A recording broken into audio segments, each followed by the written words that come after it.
Tapi walaupun suaminya udah idaman, masih dong diselingkuhin sama kakak perempuanku. Selingkuhnya tuh sama driver Grab, sama tukang laundry, pernah juga sama mantan narapidana kasus pembunuhan. Gila, selera kakak lo ajaib ya.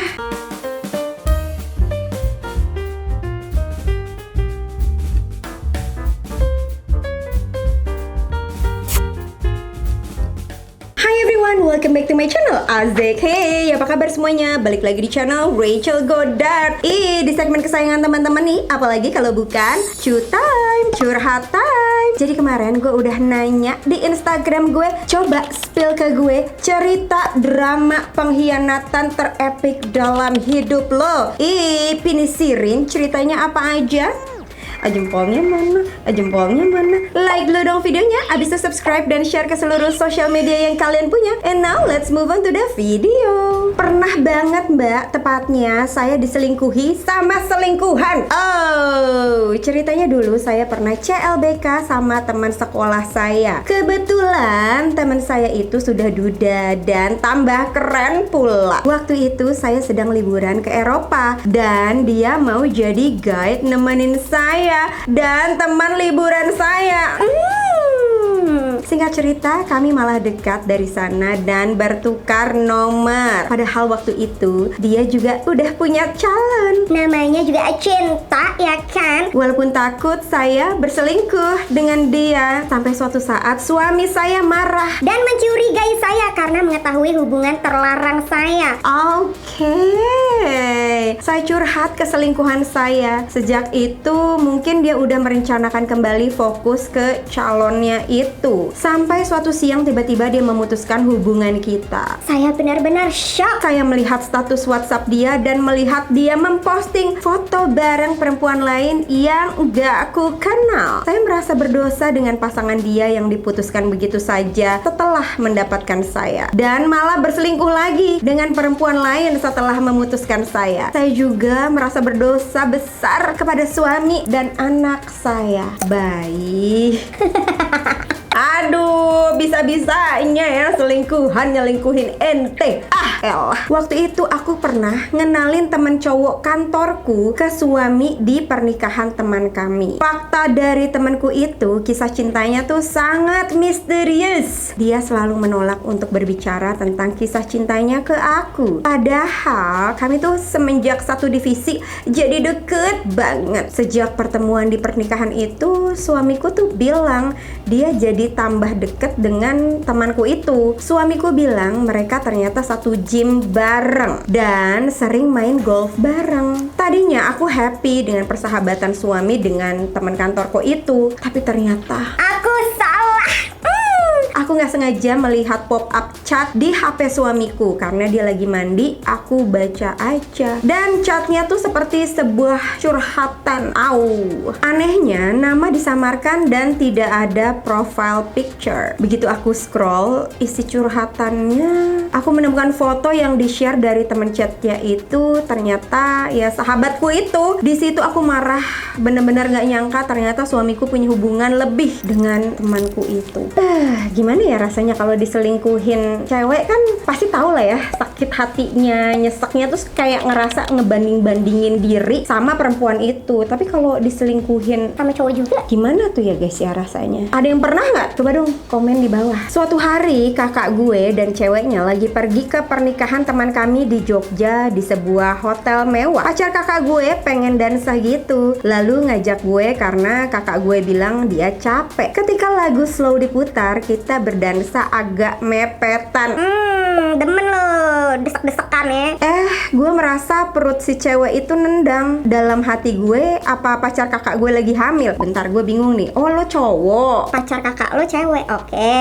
Gue gak berani nanya langsung karena gue takut merusak suasana. Besoknya gue nanya ke kakak gue apa benar ceweknya hamil. Ternyata kakak gue enggak tahu. Dia gak percaya kalau ceweknya hamil dan gak ada komunikasi tentang hal itu. Setelah kita pulang, gue dimarahin bokap yang nuduh gue udah hamilin cewek kakak gue. Dah. Buset, dalam satu malam bisa tuh bayinya nendang-nendang, Pak. Aduh. Ternyata kakak gue nggak mau tanggung jawab dan malah nuduh gue ketika ceweknya tiba-tiba ngabarin ortu gue kalau dia hamil. Disitulah pertengkaran besar di dalam keluarga gue yang bikin gue kabur dari rumah dan gak kontak sama keluarga udah 5 tahun ini. Gue nggak tahu kabar tuh cewek masih mempertahankan kehamilannya atau enggak. Yang jelas gue sakit hati banget dihianatin kakak sendiri sampai ngerusak hubungan gue dengan keluarga gue sendiri. Baru aja kak aku putus sama pacarku. Jadi sebulan lalu pacarku izin mau liburan ke Jogja bareng teman touring motornya. Ya udah aku yain aja karena aku tahu dia emang suka touring bareng sama komunitasnya juga. Aku pun orangnya nggak gampang curigaan. Tapi ternyata aku dapat notif IG sahabatku update story di close friend. Fotonya dia lagi ikut touring dan fotonya dikolase gitu dengan foto seorang cowok dari belakang yang aku tahu banget. Itu pacar aku. Kayaknya sahabatku ini lupa kalau aku tuh ada di close friend-nya dan dia buru-buru hapus itu foto. Untungnya aku nyalain notif dan langsung lihat story itu. Aku juga nggak lupa nge-screenshot itu story. Nggak nyangka banget pacarku rela bohong dan diam-diam ngajak sahabatku untuk ikutan touring. Padahal sahabatku itu paling males kalau diajak jalan-jalan naik motor. I smell some fishy in here. Maksud gue gini loh, kayaknya ya mungkin sahabat lo juga sebenarnya tuh tahu Lu ada di close friend cuman dia sengaja. Kompor banget ya tuh gue. sengaja biar lo tuh lihat. Hey, nih pacar lo nih lagi jalan sama aku. Bete sih kalau pacar tuh selingkuhnya sama orang terdekat gitu, kayak Lu kalau selingkuh sama orang yang gue nggak kenal kayak gitu kan, jadi nggak ngerusak hubungan gue sama orang terdekat gue. gue tampol jidatnya. Aku dan sohibku ini sama-sama jadi sales udah 2 tahun kak. Lama memang kami benar-benar butuh kerjaan ini karena kami sama-sama miskin dan hanya lulusan SMP. Sohibku selalu menyemangatiku dan berjanji kalau kita harus bisa naik pangkat bareng-bareng. Tapi suatu hari aku dapat kabar kalau sohibku ini diangkat menjadi pegawai tetap dan gajinya bagus. Ya aku ikut seneng dong. Tapi lalu sohibku cerita bagaimana dia bisa mengambil posisi itu. Sambil nangis-nangis dia cerita kalau dia harus merelakan keperawanannya sebagai syarat dari bosku untuk naik pangkat. Dia cerita kalau dia telah dilecehkan berkali-kali dan diancam kalau tidak nurut akan dipecat. Dia terpaksa melakukan hal ini karena butuh biaya untuk berobat adiknya yang lagi sakit kronis. Dia bilang dia nggak mau sampai utang sana sini. Bodoh, dia lebih memilih dilecehkan daripada berhutang. Mendengar hal ini aku jadi takut untuk bekerja di kantor tersebut dan berusaha mencari kerjaan lain yang lebih aman. Aduh, berat banget ya hidup tuh. Kayak pengorbanannya tuh gede banget cuy. Cuma bisa buat dapat jadi karyawan tetap gitu. Aduh. Ini cerita abangku sendiri Kacel. Jadi abangku ini punya pacar pas SMA yang selalu diidam-idamkan. Tapi anehnya sahabat abangku tuh selalu ngintilin kemanapun abang dan pacarnya pergi. Singkat cerita ternyata sahabat abangku ini juga suka sama pacar abangku. Abangku ini gak terima dan mereka bertengkar sampai putus hubungan semenjak masuk kuliah. Walaupun abangku tetap jadian sama ceweknya ini selama 10 tahun ya. Setelah lulus dan kerja bertahun-tahun, abang belum bisa menikahi pacarnya ini karena belum siap secara finansial. Pacarnya selalu nuntut untuk segera dinikahin. Abang pun kerja keras banting tulang untuk nabung biaya nikah. Lalu abang dikagetkan dengan pacarnya yang meminta putus karena cewek nih diam-diam berhubungan lagi Sama sahabat abang. Baik. Pacarnya lebih memilih sahabat abang karena jauh lebih kaya dan langsung memantapkan si cewek ini untuk langsung menikah. Hati abang benar-benar hancur kak, sampai nggak mau keluar kamar dan jarang makan. Abang cinta banget sebenarnya nih sama nih cewek, cuman karena finansial cewek itu meninggalkan abang begitu saja. Memang terkadang yang mapan lebih maju terdepan dibanding yang setia. Kacel, gua mau curhat Dulu bokin gue, bokin 2023. Lu masih bilang pacar lo bokin? Funky banget lo. Asik. Oke deh kakak. Dulu bokin gue tuh bucin parah. Aku diperlakukan seperti ratu. Seringkali dia komen cinta-cinta di IG aku. Kalau berantem selalu minta maaf, selalu bayarin tiap pacaran, tapi ujung-ujungnya ketahuan selingkuh juga. Jadi gue cuma mau bilang nih ke cewek bucin cut time lo ini, nggak usah bangga kalau bokin lo bucin. Bucin itu bukan jaminan. Siapa yang bilang? Orang yang cinta-cintaan, Mesra-mesraan di Instagram, di media sosial itu pasti setia. Lagian bucin itu bukan jaminan, karena yang jaminan adalah urat tanah, BPKB ya kan? Bucin sejaminan. Lanjut. gue harus menelan kenyataan pahit ketika umur gue masih 12 tahun. Kedua orang tua gue meninggal dalam kecelakaan mobil.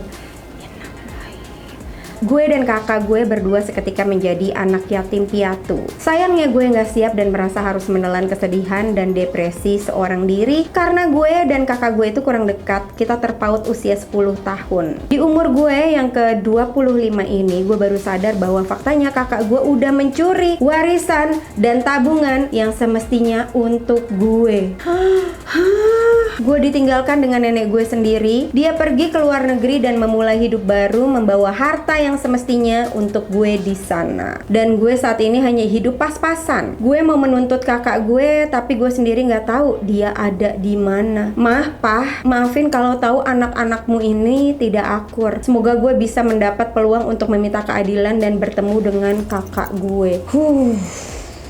Sebelum pandemi, gue dan sahabat pernah ikut lomba desain fashion gitu kak. Walaupun barengan, tapi kita dapat mentor yang berbeda. Pernah beberapa kali kita ketemu buat gawe bareng dan diskusi soal desain masing-masing. Lalu kita baru ketemu lagi saat penjurian awal. Saat itu sahabat gue yang pertama nampilin karyanya ke juri. Gue auto shock karena lihat desainnya sahabat gue ini hampir 80% mirip desain gue. Alhasil ketika gue nampilin karya gue dikritik karena desainnya mirip dengan desain dia. Saat ditanya di backstage sama kepala jurinya, sahabat gue nuduh gue yang mencuri desainnya.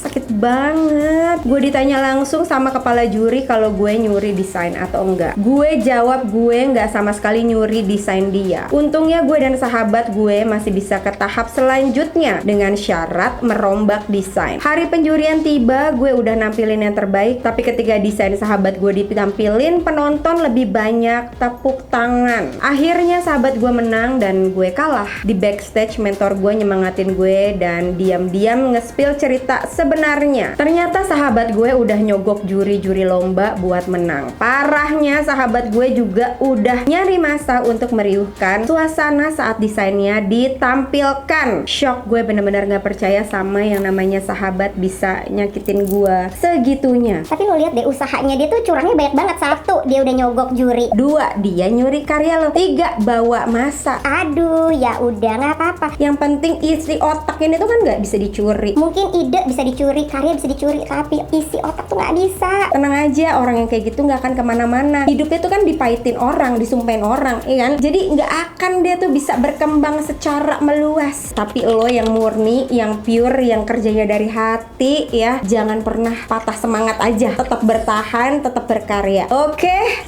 Lanjut. Dulu aku punya pacar dan aku selingkuh. Tapi aku lebih nyaman sama selingkuhan aku daripada sama pacar aku. Dan akhirnya aku putusin pacarku dan lanjut ke selingkuhanku. Berjalannya waktu 2 tahun kita pacaran dan aku diselingkuhin 3 kali sama dia ya. Akhirnya putus. Tapi aku belum bisa move on dari dia sampai sekarang. By the way, kita sudah putus dari 2017.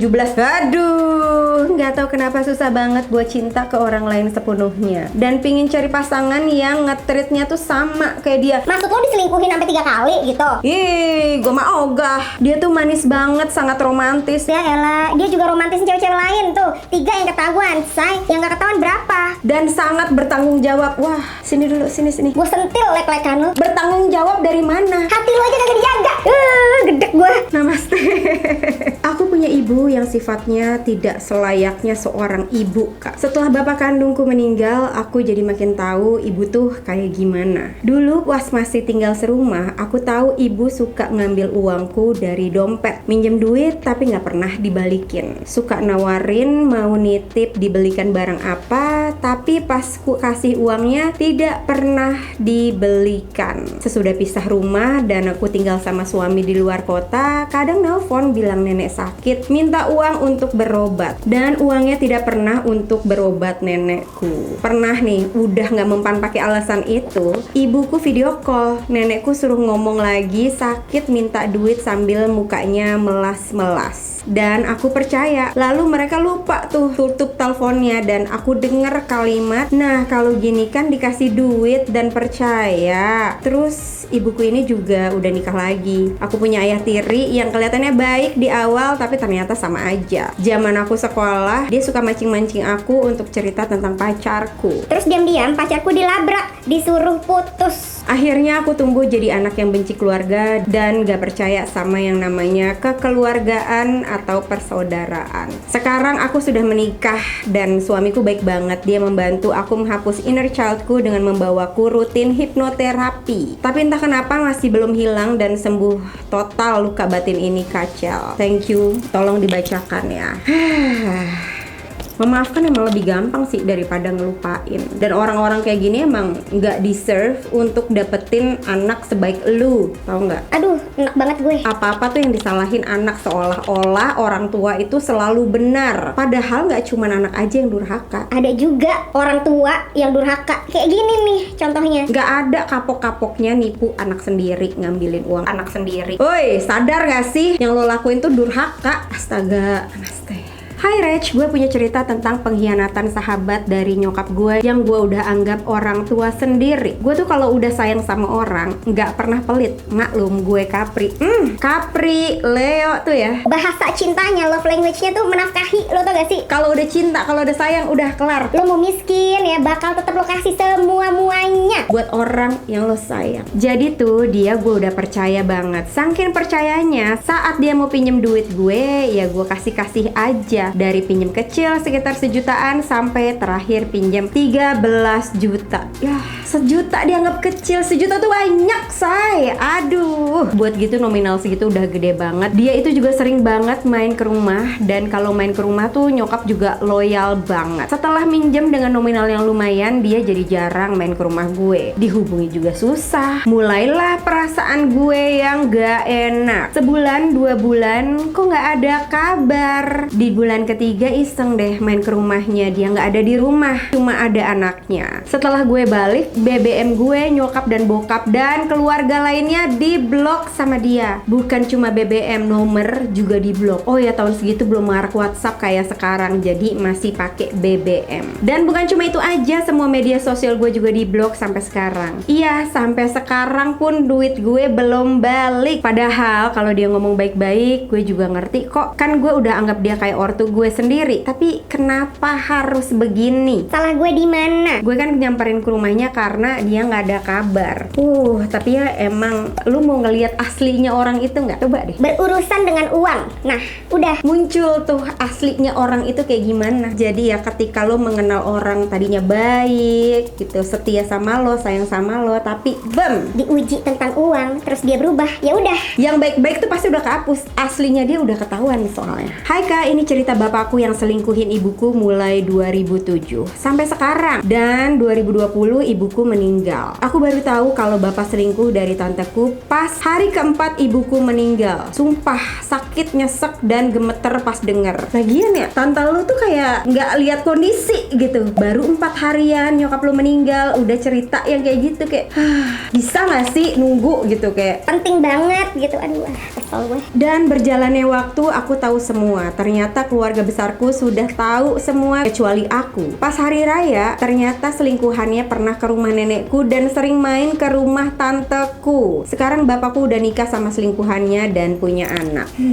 paham sih. Pasti nyesek banget jadi orang terakhir yang tahu sebuah pengkhianatan dari bapak lo sendiri gitu. Tapi kalau kita fokus terus sama ini, hidup lo juga pasti nggak bakalan indah kan, nggak bakalan bahagia. Bawaannya tuh pahit mulu. Coba berusaha banget untuk fokus ke hal-hal lain. Toh juga bapak lo udah bahagia sama perempuannya, udah punya anak juga. Kayaknya lo juga deserve untuk bahagia. Aku dikhianatin sama sepupu dan pacar aku, Kak. Aku LDR sama pacar kan. Nah, diam-diam mereka di belakangku selingkuh. Dan selingkuhnya nggak cuma jalan atau makan bareng, tapi sampai berhubungan badan. Dan itu nggak cuma sekali, tapi berkali-kali. Aku tahu itu semua juga dari pacar aku. Dia bongkar semua hilafnya itu.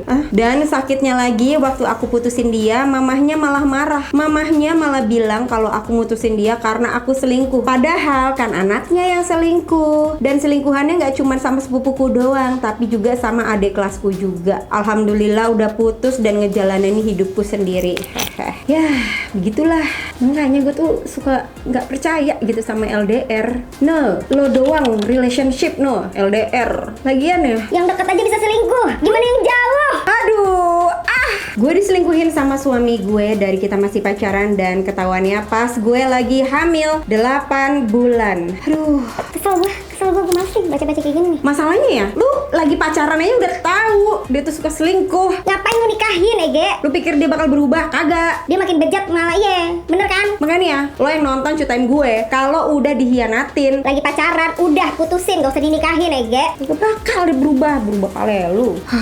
Namaste. Gue lihat video suami gue lagi week sama selingkuhan, direkam lagi. Apaan sih? Buat apaan gitu loh? Mau lo evaluasi gitu. Najis, kesel gue. Selingkuhannya itu frontliner di tempat gymnya. Karena emosi ibu hamil yang gak stabil, gue laporin tuh selingkuhannya ke tempat gymnya. And you know what? Gue malah dilaporin sama kakaknya si selingkuhan gue ke polisi. Hah? Gila kali ya. Dia alasan kalau dia week sama laki gue karena keadaan mentalnya yang gak stabil. Dan seks bisa sembuhin. Ya. Aduh, hari gini semuanya lu dibohongin. Suami gue bilang aku gak bisa perbaiki kesalahanku di masa lalu, tapi aku mau memperbaiki kita ke depannya. Let's see ya. Ya, Males gue.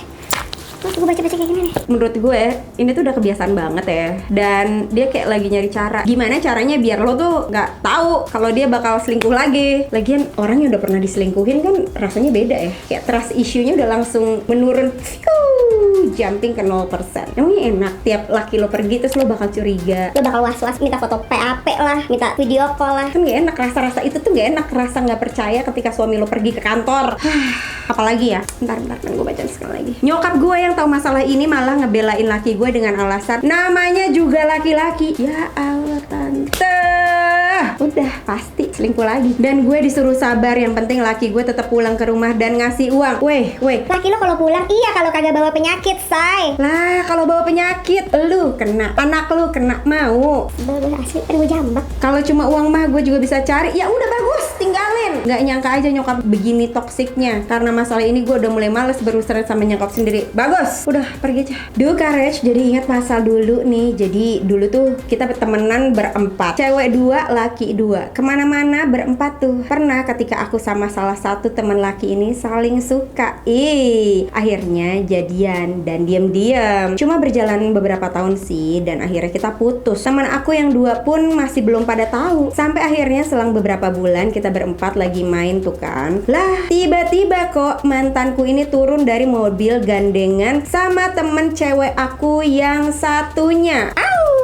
Kaget dong, kok bisa? Nggak lama tau-tau mereka lamaran diem-diem, dan pas nikah aku jadi bridesmaids-nya. Persahabatan macam apa ini? Gue rasa sebenarnya ya, pas dia jadian sama lo kan diem-diem tuh. Dia juga diem-diem tuh jadian sama istrinya yang sekarang. Sumpah rasanya pengen aku acak-acak tuh pelaminan, tapi takut malu-maluin diri sendiri. Nggak usah, perempuan berkelas itu nggak usah mengotori tangannya untuk sebuah perselingkuhan yang dilakukan sama 2 sampah. Harga diri kita terlalu berharga Untuk ngacak-ngacak sampah, saya. Aku punya kakak perempuan yang sudah berkeluarga dan mempunyai 2 anak perempuan. Suaminya tuh mapan, penurut, setia, perhatian. Naujubillah, pokoknya suami idaman banget. Tapi walaupun suaminya udah idaman, masih dong diselingkuhin sama kakak perempuanku. Selingkuhnya tuh sama driver Grab, sama tukang laundry, pernah juga sama mantan narapidana kasus pembunuhan. Gila, selera kakak lo ajaib. Ya, kasus pembunuhan loh. Pas ditanya, ya gitu, nggak pernah ngaku. Padahal udah pernah kepergok beberapa kali sama aku. Pas sama driver, dia di dalam mobil lama banget di depan rumah, nggak turun-turun. Ngapain coba? Setiap kemana-mana, pasti tuh driver terus yang jemput. Nah, sama kakak laundry juga pernah kepergok sama temanku yang jadi karyawan di toko. Jadi di toko itu tuh ada kamar khusus untuk istirahat. Mereka berdua dong di kamar itu. Ngapain coba? Main monopoli, say. Dan yang terakhir sama mantan narapidana, aku lihat di depan mataku sendiri, si cowok pegang anu itu Miss V-nya kakakku, posisinya Lo baca sendiri deh. nahan marah, nahan nangis, dan hampir setiap hari kalau mandi pasti 2 jam. Courage, tahu gak sih dia ngapa-ngapain mandi 2 jam? Ternyata di kamar mandi sambil VC-an. Ya Allah, udah deh, bingung gua. Kamu orang-orang kayak gini Oke guys, itu dia tadi cerita Chew Time tentang pengkhianatan. Kalau teman-teman suka dengan video ini, jangan lupa subscribe dan aktifin loncengnya di sini biar nggak ketinggalan video terbaru dari gue, dan follow juga Instagram gue dan TikTok gue. And once again, thank you so much for watching. I'll see you on my next video. Stay kece. Bye bye.